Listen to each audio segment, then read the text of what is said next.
তো পার্টি সেই কারণে ডেনিম পরেছি।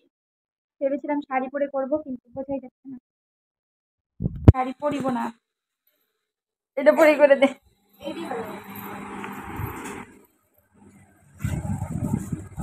বসলে চেয়ারে বসি, বালিশ একটা দে, তবে সাজাতে সুবিধা হবে।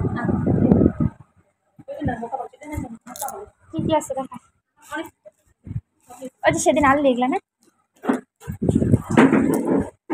মেকআপের একদম নিয়ে এই যে এই সব তো তোর ইসের এই যে ইসে না সব চিকচিক করে খায় কাজ নাই, কত কিছু কিনছে রে। মামার বিয়ে কি 2 দিনই পার্লার থেকে সাজবি? না না, মানে বউ ভাতে, তো বউ ভাতে কি শাড়ি পরবি? সবাই যে মিঠু শাড়ি পরবে বিয়ার দিন বেনারসি বেশ। আমাদের ভাই হলো কলকা আর্টিস্ট। তো এখন দেখো এটা মনে হচ্ছে প্রাইমার নাকি, আমি অতটা নাম জানি না তো, মানে কি আমি মেকআপ অত করি না তো জানিও না। এটা দেওয়ার পরে কিন্তু আমার অনেকটাই জ্বালা করছিল চোখগুলো।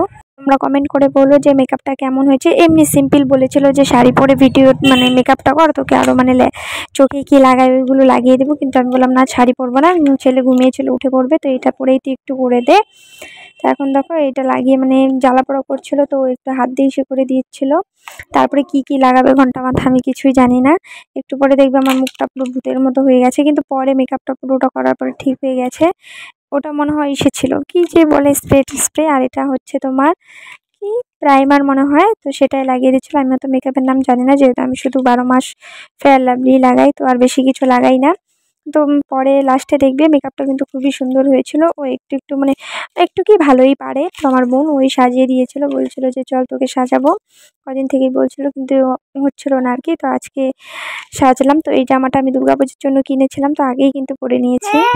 তো দেখো প্রাইমারটা লাগানোর পরে কিন্তু মানে সব কিছু লাগানোর পরে কিন্তু একটু একটু মানে টাইম নিয়ে তারপরে কিন্তু অন্য অন্য কিছুগুলো লাগাচ্ছিল। আর এদিকে দেখো এটা হচ্ছে কি, আমি সঠিক নামটা জানি না, তোমরা যদি জানো কমেন্ট করে বলো। তো এটাও লাগিয়ে দিচ্ছিল, আর অনেক কি কি লাগিয়েছে আমরা তো জানি না। আর পুরো ভিডিওটা তোমাদের সাথে শেয়ার করতে পারিনি, যেহেতু ভাইকে বলেছিলাম যে পুরো ভিডিওটা করবি, কিন্তু ও করেনি। বলছিল মানে কেন যে করেনি আমি জানি না। তো একদম অল্প একটু ভিডিও করেছিল, তারপরে লাস্টে একদম ফাইনাল লুকটা আমি তোমাদের সাথে শেয়ার করেছিলাম। পুরো ভিডিওটা করলে হয়তো তোমাদের ভালো হতো বুঝতে। তো যখন ফাউন্ডেশনটা লাগাবে তখন মুখটা একটু বেশি ইস্যু হয়ে গিয়েছিল, মানে সাদা সাদা। সামনাসামনি কিন্তু অতটাও সাদা ছিল না, কিন্তু মোবাইলে কেন জানি না এমন দেখাচ্ছে, কিন্তু পরে দেখবে ঠিক হয়ে গেছিলো। অনেক গাড়ি টাড়ির আওয়াজ আছে, তোমরা একটু ম্যানেজ করে ভিডিওটা দেখে নিও, যেহেতু রাস্তার সামনে বাড়ি সেই কারণে একটু বেশি গাড়ির আওয়াজ পাবে। তো এখন দেখো এই যে ব্লেন্ডার দিয়ে ভালো করে একটু ব্লেন্ড করে নিচ্ছে। এখন কেমন দেখা যাচ্ছে, কিন্তু পরে দেখবে খুব সুন্দর হয়ে গিয়েছিল, মানে পুরো মেকআপটা করার পরে। ফাউন্ডেশনটা দেওয়ার পরে অনেক কিছু দেয় আর ভালো করে ব্লেন্ড, মানে বললাম না তোমাদের পুরো ভিডিওটা ভাই মানে কি আর কি ইসে করে দেয়নি, ওকে বলেছিলাম যে পুরো ভিডিওটা করে দিবি কিন্তু ও দেয়নি। তো এখন কেমন দেখা যাচ্ছে পরে দেখবে ঠিক হয়ে গিয়েছিল। আমারই কেমন লাগছে দেখে যে এ মানে মোবাইলে দেখে কেমন লাগছিল যে এতটা এডিটিং করার সময় যে এতটা মানে আমাকে কেমন দেখা যাচ্ছে, কিন্তু পরে সবটাই ঠিক হয়ে গিয়েছিল। এখন এটাকে কন্ট্রোল না কি বলে সেটাই করে দিচ্ছিল আর কি। উম, অত আমি নাম টাম কিছুই জানি না, আমার বোনের কাছে অনেক কিছুই ছিল, ওই সাজিয়ে দিচ্ছিল আর কি। বলেছিল যে দুর্গাপূজার সময়ও যদি আসে তো সাজিয়ে দেবে, কিন্তু খুব সুন্দর আর কি সাজায়। আর আমার ভাই ও খুব সুন্দর মেহেন্দি পড়ায়, তোমার আর্ট করে, তো সেই কারণে ও আর্টটাও খুব ভালো পারে। এইদিকে দেখো প্রায় মানে হয়ে এসেছিলো, আইব্রোটা করবে, মুখে কি এগুলো বলে হাইলাইটার ব্লাশার কি কি নাম বললো ওই জানি।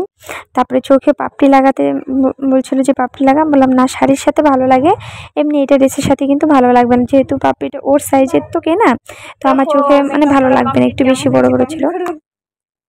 আমি একটা টিপ দে, ছোট কালো টিপ নেই, টিপ ছাড়া টিপ দিয়ে অভ্যাস হয়ে গেছে জামা। আমি আজকে প্রথম মানে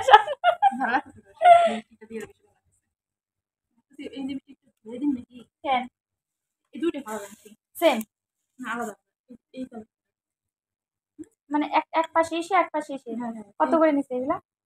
এই তোমারটা ঘুরে দিন, তোমারটা মতো দরকার নেই, আমি এই যে জানি দিতে লাগাটাও দিতে লাগাটা থেকে নিছে 5 মাস, এটা ঘুরে দিও না।